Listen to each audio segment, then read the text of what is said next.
live from the University of Alabama with special guests, feature stories, and a comprehensive look at Alabama's upcoming game. It's Crimson Tide Kickoff, brought to you by Alpha. To the victor goes the spoils, and Alabama was awarded the Chick-fil-A kickoff game leather helmets with a 24-7 win over Florida State in Week 1 of the 2017 college football season. The Tide is 1-0 and remains the near undisputed #1 ranked team in the country. Good morning, everybody, and welcome in to Crimson Tide Kickoff, presented every week by Alpha Insurance. I'm Gary Harris, live right here on the University of Alabama campus. It is a gorgeous day. Of course, this is the home opener for Bama. Alabama will host Fresno State in just over 3 hours, and you're in the right place to get all the news and information before today's non-conference contest against the Bulldogs.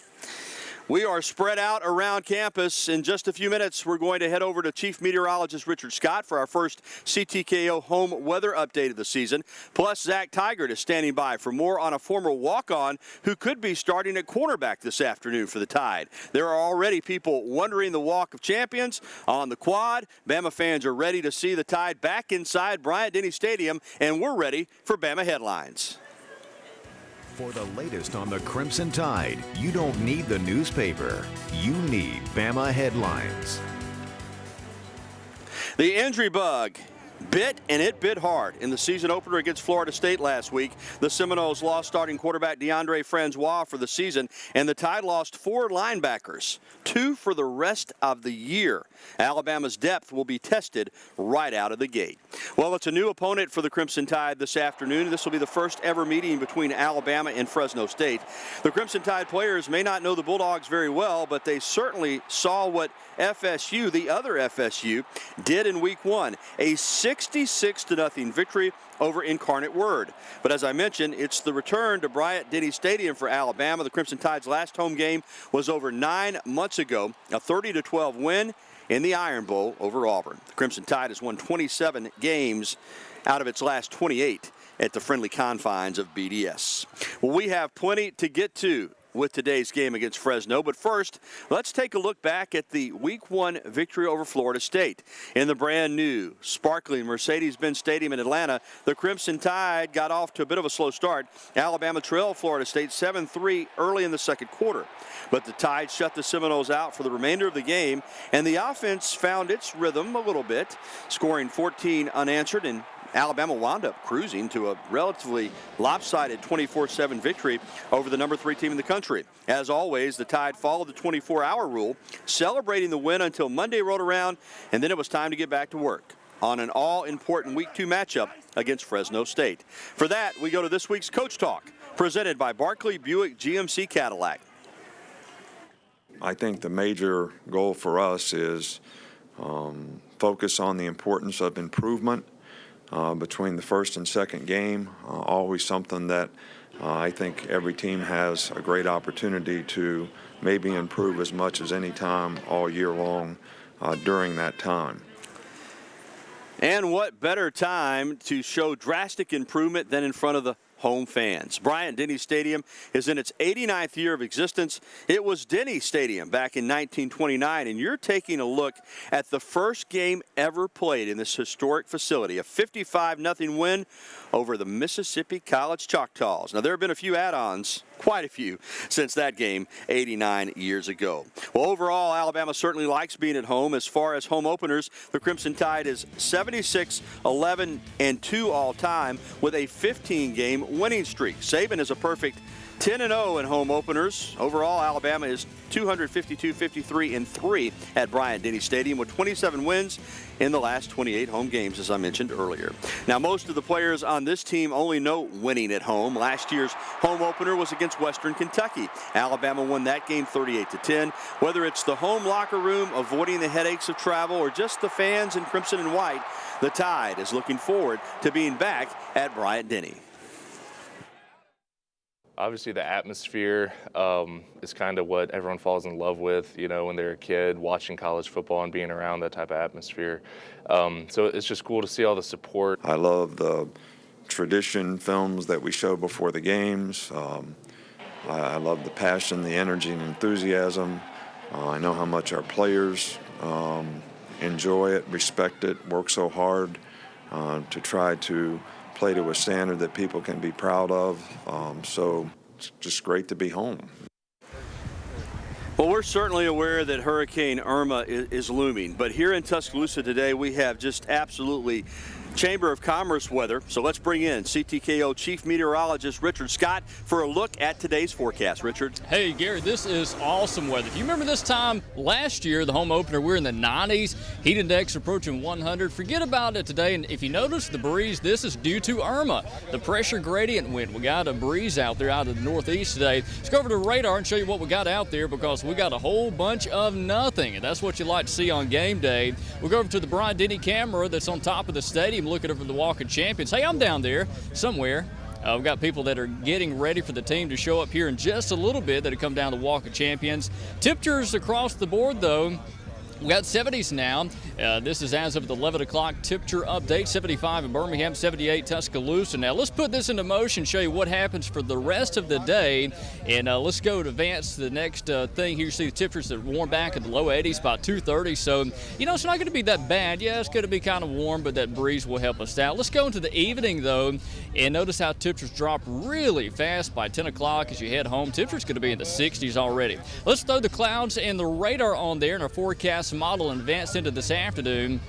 Show you what we got coming. Again, that's 11 o'clock by 2:30, maybe a couple of clouds over North Alabama. Let's go into the evening hours. I don't think we see any chance for rain for today, but again, it will be a little bit breezy. So the all-important game day forecast. Alabama taking on Fresno State right there. Hey, there's Bryant Denny Stadium. Temperatures in the low 80s during the game time. Kickoff around 84. If you're on the shaded side of the stadium on the west side, it's going to feel great there, but on the east side of the stadium, you're going to cook in the sun. So, yeah, if you're sitting on the east side of the stadium, you may want to take that sunscreen, some bottled water, because, yeah, on that side, the sunlit side, is going to be pretty warm until the sun sets. So, again, that's your forecast update. But, again, Gary, this is fantastic.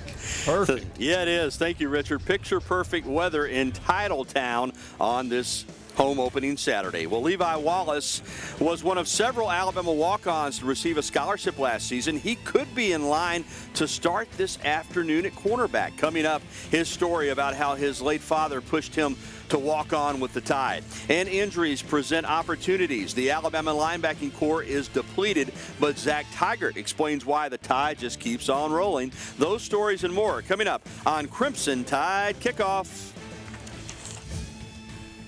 You're watching Crimson Tide Kickoff on WVUA 23. Christian Miller and Terrell Lewis will be out for the year. Rashawn Evans and Anthony Jennings both have, I would call them, significant injuries. Josh Jacobs may start practicing a little bit this week. Still can't tell you whether he'll be ready to play in this game or not. Well, we're only 1 week in, but Alabama is already 4 linebackers down. Just crazy. Welcome back to CTKO, brought to you by Alpha Insurance. 4 players down, and as I just said, all at the same position, the linebacking core. So never was the next man up philosophy more important than right now for the Crimson Tide defense. Johnny Congdon joins us live for more on where the Tide goes from here. Johnny?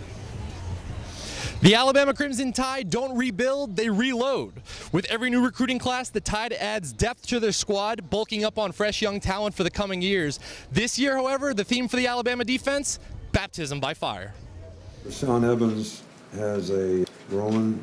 Terrell Lewis has an elbow injury. Christian Miller has a bicep injury. And Anthony Jennings has a sprained ankle. 2 of those are lost for the season, Miller and Lewis. And that means versatility will play a factor in the weeks to come. You always have to be ready for whatever's going to happen during the season.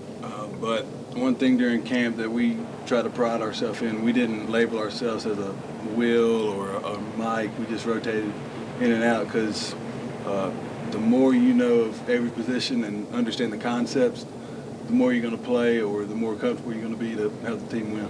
Sol Holcomb, along with young players like Mac Wilson, Jamie Mosley, Dylan Moses, and veteran Sean Dion Hamilton will be asked to shoulder the load. You know, at this place, you know, somebody goes down, next guy's up. So, I mean, that's why we recruit, you know, a lot of talented guys, and, you know, we finna see if they're ready to grow up.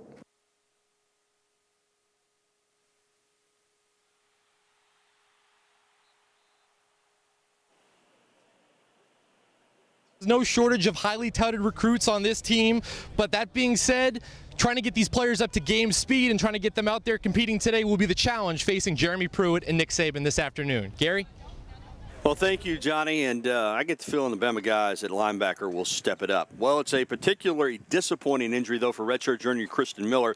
He was poised for a breakout season after waiting for several years, 4 years, to have an opportunity to start. He used the redshirt season already, so basically this year is lost for him, although he is eligible to return for a 5th year as a redshirt senior in 2018. Regardless of what his future holds, Miller took to Twitter to thank the fans for supporting him. What's up, everybody?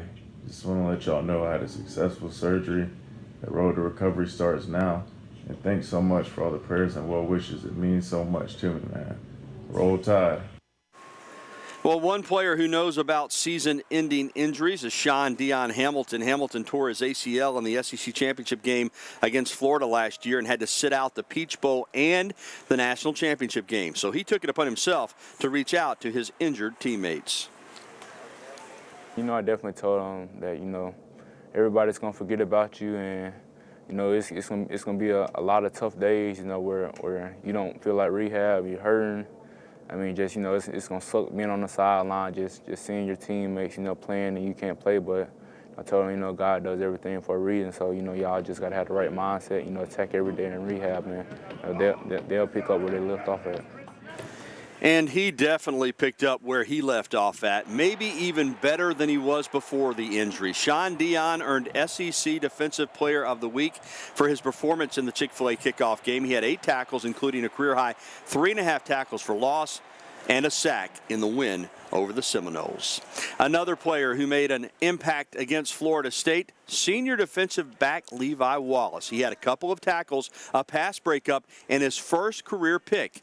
But this all wouldn't have been possible if his dad had not convinced him to walk on during his sophomore season. Zach Tigert is standing by with more on why Wallace keeps playing hard for his father's favorite program.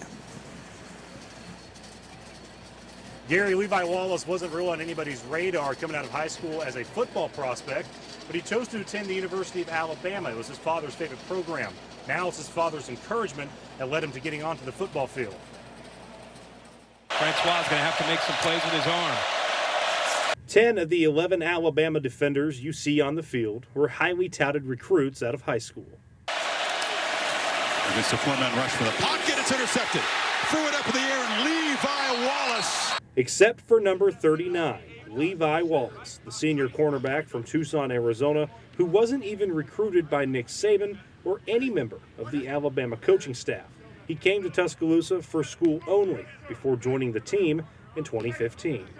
I walked on in the spring, and, you know, I just, you know, want to see how good I was, you know, going against, you know, Amari Cooper and, you know, some of the best receivers that come through here. And, you know, it's been a great journey. You know, Coach Saban's helped me along the way. But it almost never happened. My dad, he kind of, you know, persuaded me to walk on. And, you know, I really wasn't feeling it at first, but, you know, he convinced me, and, you know, I've been happy that I did it ever since. Wallace's father, Walter, was a Tuscaloosa native, an avid Crimson Tide fan, and an Air Force veteran. He passed away in 2015 from Lou Gehrig's disease before seeing his son earn a scholarship last fall and before seeing him notch his first interception last weekend. But his persuasive efforts paid off. You know, I felt accomplished. You know, I felt like all my dad's hard work and, you know, coaching, you know, it really helped me, and it paid off in the long run. Wallace didn't get the start last week, but a big game earned him high praise, and the former walk-on will likely be a fixture on the Tide's defense for the remainder of 2017.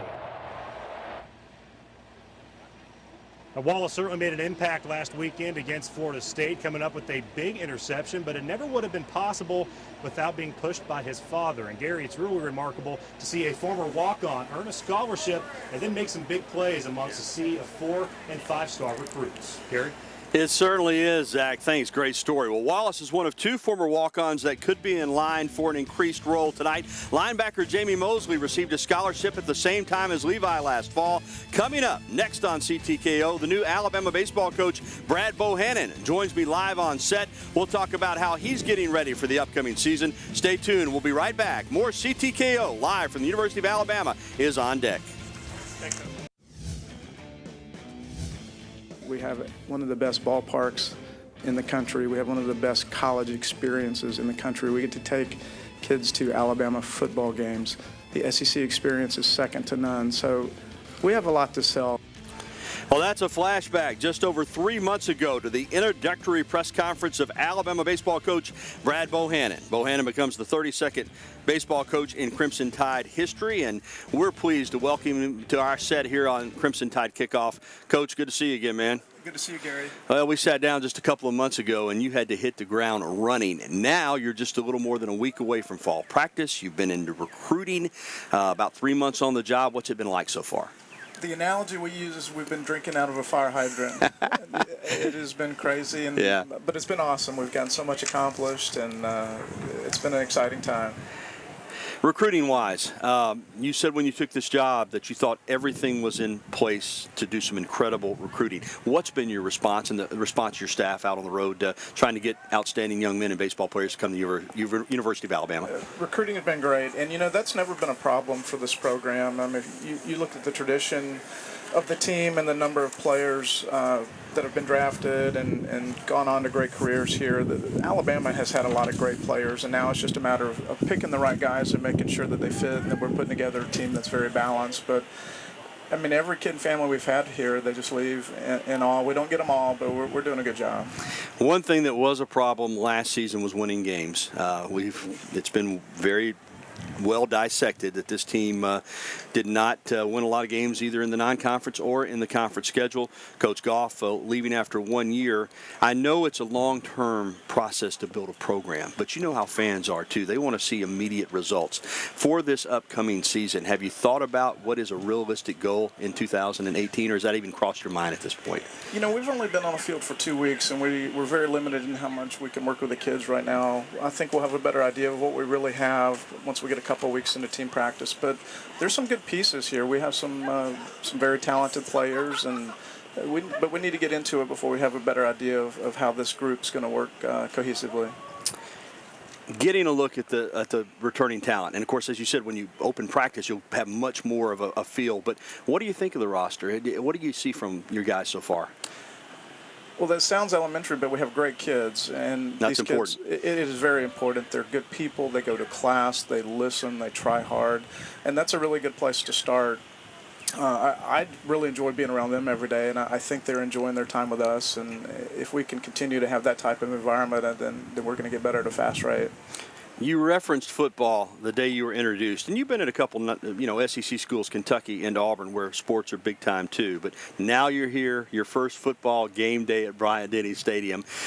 In terms of everything that goes with that, including baseball recruiting, this is a special place, isn't it, when it comes to a football Saturday? It's unreal. I am so excited right now, and I can't wait to share this with young baseball players and their families, and I'm jumping right on the football bandwagon in the front seat.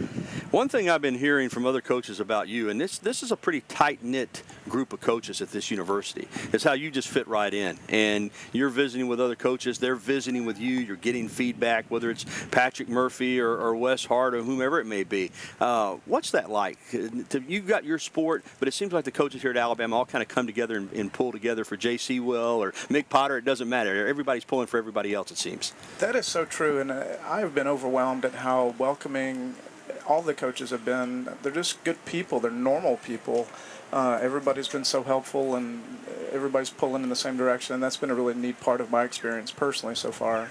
The amazing renovation that Bryant-Denny, it's gone on renovations too. Sewell Thomas went under a couple years ago. You saw it when you came here, but now you're working out of that facility. You're in it every day. Just tell me how good a baseball facility Sewell Thomas Stadium is. It's one of the best in the country, and I've probably given about 50 tours. I think a lot of head coaches, they have somebody else give the tours, but we have a kid on campus. I volunteer. Hey, let me walk him through the ballpark, and having done that so many times, I can't find one thing that I would do different. I think it's perfect. I really do. That's awesome. That's really awesome, because usually a coach will come in and he'll find something to nitpick, but you got no nitpick. Real quickly, your staff, how has that come together? How are you guys working together? Awesome. I got that part right, and I tell people at no point in time have I felt overwhelmed, but the only time I've really been stressed in the first 3 months on the job was putting the staff together, just because I knew how important that it was. And being a couple months into it with Coach Zuley and Brock Bennett and Jason Jackson, I got those guys right. We got a great staff. All right, I know you're looking forward to seeing your team on the practice field. We see Alex Thompson standing over there, baseball SID. You know, he named me last season's media batting champion. Oh, wow. So I'm looking forward to getting in the cage and defending that title soon now. Well, it's not going to be in the cage. We're getting on the field. I want to see some. I want to see some balls leave the park. Thank you, Coach. Hey, Gary, thank you for having me. Roll Tide. All right, still to come here. Thanks to Brad Bohannon on Crimson Tide Kickoff. Everybody contributes on the Alabama football team. Hear why Bama stars have no qualms about playing special teams. CTKO live from the University of Alabama campus returns right after this timeout. Stay with us. This is going to be a different kind of challenge for us, and something that our players have to respond to, because this is a much, much improved team. Welcome back to Crimson Tide Kickoff. It's not too often the Crimson Tide takes a team lightly, but coming off the high-profile win over Florida State in Week 1, Nick Saban is hoping his players are ready for the Fresno State Bulldogs. Perhaps the best thing that could have happened in order to catch the Tide's attention was what Fresno State did in Week 1, routing Incarnate Word 66-0. Now, it's hard to ignore that all-around performance, and the Tide players say it's not just the defense, not just the offense, but all over the field that Fresno State presents a challenge. They really fly around to the ball. They're fast, physical, they're long. Obviously, they shut out the team that they played this last weekend, so anytime you can do that, obviously you're a great defense. They're a very good offensive team. I mean, they scored 66 points in their first game. Very explosive. We have to make sure we're tied in on the defense. Well, win over Incarnate Word obviously isn't quite like playing Alabama, but as is usually the case in these non-conference games, it's a good opportunity for the Bulldogs. For one, the program picks up over $1 million for the trip to Alabama, and it gets a chance to go up against the best, something Jeff Tedford feels can help his football team out. There's very few people in the country that have the personnel that Alabama has. There's no chinks in their armor anywhere. Every player on their team, every player on the field are great players. The Associated Press voters agree Alabama comes into Week 2 as the near unanimous #1 team in the country. The Tide received 60 of 61 first-place votes. Ohio State got the other first-place vote and comes in ranked #2. Clemson is #3, followed by Penn State and Oklahoma. There are no other SEC teams in the top 10. However, LSU, Auburn, and Georgia are all in the top 15. Well, a lot went right for Alabama in the Florida State victory, and that includes special teams. The Crimson Tide had a blocked punt, a blocked field goal, and several booming punts from J.K. Scott. The blocked field goal was by defensive starter Mika Fitzpatrick. The blocked punt was by starting running back Damian Harris. Having key players on special teams is nothing new for Coach Saban. It kind of summarizes what Coach Saban emphasizes all the time, is that the best players will play. Guys, it's kind of that unselfishness that he also emphasizes. Guys being willing to play special teams, and they want the best guys to play, because special teams isn't a playoff. Whether it's punt return, kickoff, whatever it is, it's not a playoff. So we look to take advantage of that. We want to change the vertical field position, so the best guys are going to play. And we bring in our best guys for Crimson Tide Kickoff. Coming up next, the man who will be at the microphone for today's game. ESPN play-by-play announcer Adam Amin joins me live here on set. Plus, a look at our first ultimate fan cave of the season. You're looking live at the Walk of Champions. Crimson Tide Kickoff, presented by Alpha Insurance, returns right after this timeout. Stay with us. Welcome back to Crimson Tide Kickoff, presented by Alpha Insurance. I'm Gary Harris. We like to think that there's no other fan base quite like Alabama's. There's no other history quite like Crimson Tide football. So we set out to find the fans who have the ultimate Bama fan cave or Bama room, honoring the history and tradition of Crimson Tide football. We start with Jeremy Graves, who put together his ultimate fan cave in his basement, a project he started nearly a decade ago. This was really the first thing that I actually put in here. I just built it like a trophy case, and then it just kind of started here, and it just kind of evolved down the wall and back around and into the bar.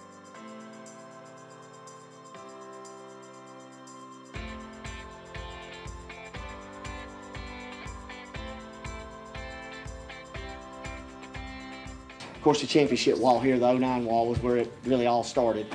Out in Pasadena, and that's just kind of how I fell into the 2009, 2011, 2012, and the 15.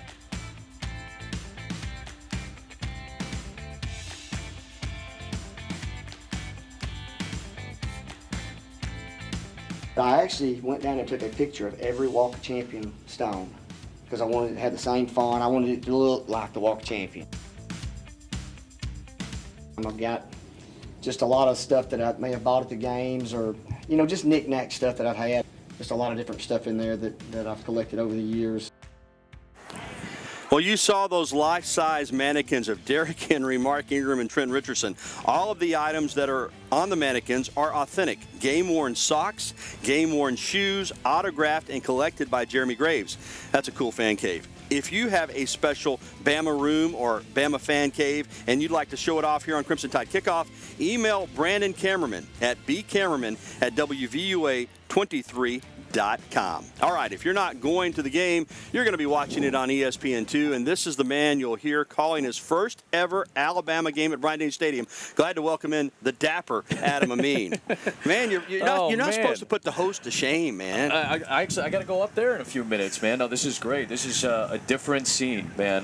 This is my first chance to come up to Tuscaloosa for a football game, and I've never seen anything like this. I've been to a couple of SEC games in SEC towns on game day for conference games, but this is just a different scene. It feels different today. Yeah, you know, just a few years ago, you were still at Valpo in college. you've had a meteoric rise, and you get to go all over the country. I mean, a lot of kids dream of being a play-by-play broadcaster for a national network. What's it like? You know, this is incredible. I swear I'm the luckiest guy on the planet. I mean, you and I talk about we talk every Friday, and I hope you can tell, and I know I can tell with you too. I know you appreciate your position.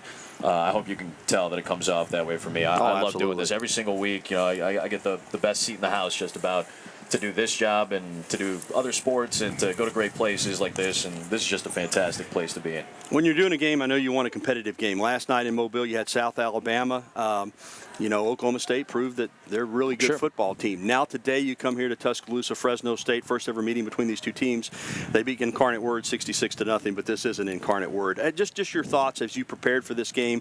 What does Fresno State have to do to at least make this thing competitive, maybe into the second half? Yeah, we've talked about this before, Gary. Anytime you have a huge underdog coming in, you need a turnover, you have to have a takeaway, you may need a team play in special teams. But other than that, it's going to be hanging on for dear life when you go up against the offensive weapons that Alabama has, and just trying to push against this defense is about as hard as anything that you can really do. Florida State's a really good offensive team, but they had their starting quarterback for 3 full quarters in that game. So it's not as if it was a backup playing the entire time, and they had trouble scoring against Alabama. 7 points in the first half and then almost nothing in the second half. So to even get any type of traction against this defense is a huge task to ask, especially of a team that hasn't seen this level of competition in some time.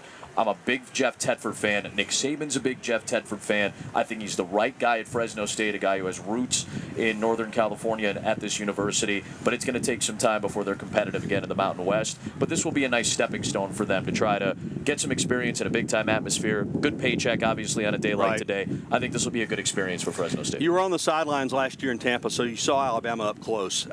4 linebacking injuries in the first game. They didn't miss a beat. As you prepared to do this game and you look at this Alabama roster and you look at the recruiting classes stacked up and the depth of this team, I know there are other great programs in the country, but it is pretty amazing what Nick Saban's built here, isn't it? Yeah, this is a place where he almost doesn't have to sell it anymore. They say, we win national championships here. Do you want to win one? We think you're good enough to do so. We think you're good enough to contribute to that cause. Come here and play here. If you don't want to play here, that's fine. Go somewhere else. I honestly feel like that's the attitude that Nick Saban has now he has the luxury to have that attitude because of how well he's done to start his tenure at Alabama, how he's built this recruiting process, how he's built up class after class after class, and obviously he's a very good head coach. So all those things combined gives him the luxury to not have to sell the program as much as I'm sure other schools, not only in the country, but even here in the SEC probably have to. 2:30 on ESPN2. Adam Amin, who's with you today? We got our buddy Anthony Becht. He'll be in the booth with me, and then Rocky Boyman will be our sideline analyst. So I got a West Virginia Mountaineer and a Notre Dame grad up in the booth with me. Well, I'm recording you at home. I'll be at the game. I'm going to go back and watch it, then I'm going to critique you on Friday when we visit on my radio show. I can't wait to hear this critique that we'll talk about when I'm out in El Paso, Texas next week. Thanks so much, Adam. Anytime for you, Gary. All right, appreciate it. Coming up on Crimson Tide Kickoff. Join me next to find out how you can get featured on Rama Jama's Instagram and eat this sandwich with 16 pieces of bacon. Whew. It's good. Welcome back to Crimson Tide Kickoff. I'm Shelby Ballantyne with your Pepsi Fan Cam. I'm here with Ted. And Ted, tell me a little bit about yourself. Hey, Shelby, I'm from Pensacola, Florida. Big Alabama fan. Delighted to be back on campus for the first game. Awesome. So you're excited to be back in Bryant-Denny. Can you tell me a little bit about what you expect to see on the offense today? Yeah, we've been gone and saw in Atlanta. Looked like the offense was not as strong as we were hoping, but boy, got it done against a great team. Think Jalen Hurts will have a great day today. So looking forward to throwing the ball maybe a little bit more. All right, and all the way from Pensacola, can I get a big Roll Tide? You bet you can. Always good to be in Tuscaloosa, and Roll Tide. All right, thank you. Back to you. Thanks so much, Shelby. Of course, the fans are already gathering around the stadium, from the Quad to the Walk of Champions to Rama Jama's. And that's where we find Bethany Miller, who has more on Rama Jama's new vision with the same old Bama tradition. Thanks, Gary. After more than 2 years on the market, Rama Jama's finally has a new owner. I caught up with him this week as he prepared for his first home game of the season. In Michael Hebron's first life, as he likes to call it, he was never a diehard football fan. But when I came down here, I got bit by the Alabama bug in a big way. An Alabama bug that has latched on to many. I kind of fell in love with the fact that the history and tradition runs so deep here at the school. So it was kind of a natural fit. After attending his first Alabama game in Bryant-Denny Stadium almost 5 years ago, he never missed one again. And I would come through here to eat. And the reason I came was because of the history. I could see all this memorabilia, I could see all this stuff, which I identified with. Also resembles the end zone up at Tennessee. After learning that Rama Jama's was up for sale, follow me. And after a long conversation with former owner Gary Lewis, Hebron knew he had to have it. He came out from behind the line, and we had about a 45-minute conversation, and I said, look, I'd like to buy this. And he asked why. I said, because it doesn't need to change. With memorabilia lining the walls, Hebron has set out to add to the collection that Lewis has created over the years, including his favorite piece in the entire restaurant. It is actually Bear Bryant holding and lifting up Gene Stallings. A few changes have been implemented, such as longer hours and food delivery. But one thing that will stay the same? The menu, including this national championship BLT housing 16 pieces of bacon. It's for the experience. And the experience is all about the history and tradition of the football. From our Rama Jama family to yours, Roll Tide! Well, it seems that Michael Hebron and his staff here at Rama Jama's are handling the large crowd rather nicely. Next stop for him, Bryant-Denny Stadium for Fresno State kickoff. He said he won't miss a home game this season. Reporting live outside the historic Rama Jama's for Crimson Tide Kickoff, I'm Bethany Miller. Thank you, Bethany. Great job. That was a terrific piece, making me hungry, in fact. Well, Rama Jama's is just one of the places that Alabama fans can grab some grub before a game. Of course, plenty of other fans are scattered throughout the Quad tailgating. And if you're home, you can take some advice from our kickoff cooking segment. More food. Sponsored by Sanford Restaurant Equipment and Ziegler Meats. Welcome to Kickoff Cooking. Debbie, I see we're making some kind of sandwich today, so what do we have going on? Well, we're actually making a super party sandwich today. It's highlighting our Ziegler cold cuts and different kinds of meats, and using some of my Sanford tools that everybody just doesn't have at home but makes your life so much easier. Yes. So first of all, We're going to use this offset bread knife. This serrated knife really makes it easy to cut through this bread. That's pretty neat. Then I'm going to use this special knife. What is that? It's called a lettuce knife. You know when you cut lettuce sometimes and it turns brown? Yes. That's because it oxidizes from the metal in the knife. So if you use this lettuce knife, it actually cuts the lettuce. That's pretty neat. It is pretty neat. And that way the lettuce stays fresher longer and it doesn't turn brown. And another one of my cool tools is this handheld mandolin. And as you can see right here, I've cut some really, really thin red onions. I'm going to show you how easy it is to slice a tomato same width. And you just run it across, jiggle it a little bit. That's pretty neat. And it cuts those tomatoes in perfect slices. That's pretty neat. So and all of this stuff can be gotten at Sanford, right? Yep, we sell all your kitchen needs at Sanford, outdoor cooking, indoor cooking, everything you need. Okay. So let's make a sandwich. Let's do it. Mayonnaise and mustard okay with you? That works for me. From the country, Debbie. There you go. It's not much I don't eat. So, you start on that end, I'll start on this end. Let's make us a super party sandwich. Let's rock and roll. These flies want to come to our party. They like to eat, Debbie. They do.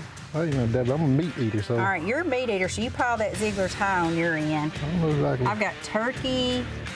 So you supposed to fold it all nice and pretty like that? Well, you do yours however you want to, John. I'm going to make mine nice and pretty. I'm just going to make mine nice and eatable. Okay. All right, put a little onions over here. Yep. I'm going to let you put onions on mine, and I'll put some tomatoes on yours. All right, works for me. Now, I don't do pickles.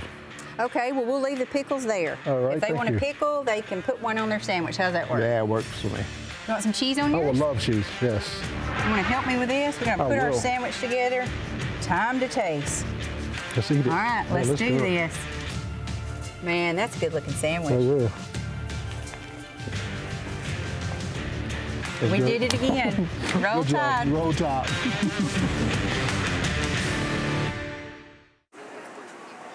Okay, it's official. I'm hungry. The Alabama soccer team is off to a marvelous start. Head coach Wes Hart joins us next here on CTKO. Well, Alabama is 2-0 against Florida State this season. Of course, the football team beat the Noles last week in Atlanta, but before that, the soccer team knocked off the Seminoles in Tuscaloosa. It was Alabama's first ever win over a top 10 program, and the Crimson Tide is 6-1, ranked 22nd in the nation. And the head coach of the Crimson Tide soccer team is Wes Hart. He joins us now live. Coach, listen, man, congratulations on all the wins, but that win over Florida State special for a couple of reasons. They're top 10, and that's where you came to Alabama from. Yeah, absolutely. A huge win for us, and I don't think a lot of people, aside from us, expected us to win that game. I know. That's just the reality of it. But you're building, and you said last year you were close in a lot of games, and whether it was the goalie being a little out of position or a ball hitting the crossbar, something, you could have won more games. Now it seems like this year, I know it's early, but all that experience that you gained last year is really starting to bring this team together. Yeah, absolutely. We've come a long way in the 2 years that I've been here, and just even since last year, we've come a long way. So I think with the addition of some of the 2017s that we added, along with some players that have gotten healthy that we were missing last year, we feel good about where we're at right now. Florida State, a huge win, but when you get into conference play, that's really where the season is that's going to tell the tale. You've been around the block a couple times now in this league. What does it need? What do you need to get over the hump and be a contender for an SEC championship? Yeah, absolutely. We've put ourselves in a good position right now. Sitting at 6-1, I think we feel confident, heading into league play. And for us, I think we got to just keep doing the things that have gotten us success so far. So, I think defensively we've been pretty solid. With the ball, we've been dangerous in a number of spots, whether it's Emma Welch or Thelia out wide. Right. We've got Abby and Casey Wirtz and Taylor Morgan scoring goals from inside. So I think we're dangerous in a lot of areas right now. You really are, and you're aggressive on offense. But if you don't have a good goalkeep, it's hard to be a really good team, and you've got one of the best. Absolutely. Kat Stratton is like you said, probably one of the best goalkeepers in the conference. She gives us confidence back there, whether it's we're in possession of the ball and able to use her in our build, or whether it's us relying on her to make a save. We know we can count on her. We're getting some of these hurricane winds here coming up on us. How much fun has it been to take this job, to come to this beautiful campus, this incredible school with great athletic history, but a soccer program that was down a little bit, and start to build that, and now you're starting to see the fruits of your labor. Yeah, this is awesome. I couldn't have asked for a better situation. You got a wonderful school in University of Alabama with a rich athletic tradition, and to be able to try to build something here has been awesome. I know this, just like every coach on this campus, fans are a big part of your sport. You got a beautiful soccer facility. You do a lot of things to make it fun. Fans are really starting to come around to Alabama soccer. Yeah, absolutely. We knew that that people want to support University of Alabama athletics, and especially teams that are winning. And so we knew that as we started putting a quality product on the field, as we started winning games, we knew that we would be attracting fans. Thank you, Coach. Continued success. Oh, absolutely. Good to see you. Yep. More Crimson Tide kickoff is on the way. Look at that. The field is absolutely beautiful. I tell you what, the teams will be hitting it in a couple hours to get warmed up. We'll be back. More CTKO after this. Coach, with your signing bonus this year, you'll be making more than $11 million. In your personal opinion, are you worth it? Probably not, but I don't really do this for money, never really have. I started out in this profession making $8,000 a year, and that was after being a graduate assistant for 2 years making nothing. Well, I think you'll be hard-pressed to find an Alabama fan that doesn't think Coach Saban is worth every single penny he's making in 2017. Welcome back to CTKO. I'm Gary Harris, our program presented by Alpha Insurance. Richard Scott is back with us for our final weather forecast. Richard, there's a whole lot of crazy weather affecting college football, but it appears we're pretty lucky to be right here where we're at today. Yeah, we're kind of getting the pressure gradient winds off of Irma, which is well to our south, so it's kind of making things pretty nice out here in front of Bryant-Denny Stadium. Really awesome weather. A lot of people lining up back here near the Walk of Champions, getting ready for a game day for the team to come in. But let's check out the forecast, the all-important game day forecast. Temperatures in the low 80s during kickoff. You hear the wind kind of wisping in the mic there, kind of breezy. Winds will continue quite gusty through this afternoon, but again, that will make it feel absolutely perfect, Gary. So you can't beat a game day like this, because this time last year, if you remember, we were in the 90s. All right, Richard, you're an expert at forecasting the weather, but we turn to Alabama fans to forecast the Crimson Tide. Brandon Cameraman joins us live in the WVUA 23 studios inside Bryant-Denny Stadium. Brandon, you've been monitoring the social media pulse of Bama fans. What do you have for us this week? Well, Gary, the game is interesting because, as we've pointed out, there's a good chance Tua Tagovailoa makes his college debut today. We're not quite sure when that will be, and that's kind of why I asked the fans, which Alabama quarterback will have more total touchdowns in today's game against Fresno State. Maybe obvious on the surface, and starter Jalen Hurts, he did receive 55% of the vote, but you see it here, Tua has some fans thinking he could make an impact today. 38% say the true freshman will have the most TDs, and then Mac Jones, too, he probably doesn't get into the game, likely he's going to redshirt this year, but 7% think he will score the most for the Tide. That's what the fans think, but what about us? We did this last week. Our wild predictions of the game. We'll go out to Zach and Gary in a moment, but first, my wild prediction of the game is that Alabama will score 3 non-offensive touchdowns in this game. The Tide made this a habit last year, scoring a non-offensive touchdown almost every game. They almost had one in the first game against Florida State on that blocked punt, but I think they make up for that today with 3 of them. That's my take. Zach, Gary, I want to hear what you have to say. Zach, we'll go to you.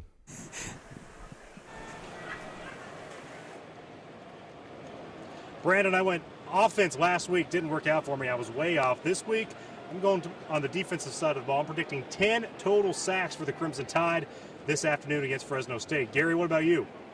Tell you what, Zach, that's pretty wild from both of you guys. 400 yards is a good day of total offense. 500, you get it into magical numbers. But 600, well, that's rare air. Alabama struggled to under 300 yards of total offense last week against Florida State. I think the Tide breaks out this week with 600-plus total yards of offense today against Fresno State. I just think they are ready to explode today at home, and I think that they will do so against the Bulldogs. All right, that's our wild predictions for this week. We also, before we close out, want to take a moment to send our condolences to Alabama co-offensive coordinator and receivers coach Mike Loxley and his family. Coach Loxley lost his son, one of his sons, earlier this week, and he's still been out at practice and will be at the game coaching today.